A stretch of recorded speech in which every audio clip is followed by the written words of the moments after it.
Business start ചെയ്യുമ്പോൾ പലരുടെയും common ആയിട്ടുള്ളൊരു ഡൗട്ടാണ്, കാർ ഞാൻ ബിസിനസ് അസറ്റായിട്ട് വാങ്ങിയാൽ എന്താണ് ഗുണം? ഹായ്, ഞാൻ മെൽവിൻ ജോസഫ്, ചാർട്ടേഡ് അക്കൗണ്ടന്റ്. ഇതിലുള്ള ഏറ്റവും വലിയ ടാക്സ് ബെനിഫിറ്റ് എന്ന് പറയുന്നത് ഡിപ്രിസിയേഷൻ ആണ്. നമ്മൾ ഇയർലി 15%, കാറിൻ്റെ കോസ്റ്റിൻ്റെ 15% നമുക്ക് ഡിപ്രിസിയേഷൻ ആയിട്ട് ക്ലെയിം ചെയ്യാൻ പറ്റും. ഇപ്പോൾ ഒരു എക്സാമ്പിൾ പറയുകയാണെങ്കിൽ 10 lakhs നമ്മളൊരു കാർ വാങ്ങാണ്. അപ്പോൾ അതിൻ്റെ 15%, അതായത് 1,50,000 ഇയർലി നമുക്ക് ഡിപ്രിസിയേഷൻ ക്ലെയിം ചെയ്യാം.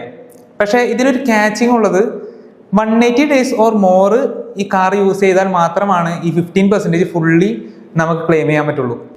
കൂടാതെ ലോണിനാണ് നമ്മൾ കാർ എടുക്കണമെന്ന് വിചാരിക്കുക, അങ്ങനെയാണെങ്കിൽ അതിൻ്റെ ഇൻട്രസ്റ്റ് പോർഷൻ നമുക്ക് എക്സ്പെൻസ് ആയിട്ട് ക്ലെയിം ചെയ്യാം.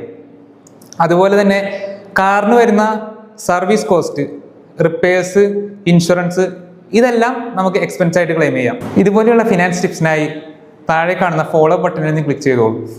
ബിസിനസ് സംബന്ധമായ ഡൗട്ടുകൾക്ക് താഴെ കാണുന്ന നമ്പറിൽ കോൺടാക്ട് ചെയ്യൂ.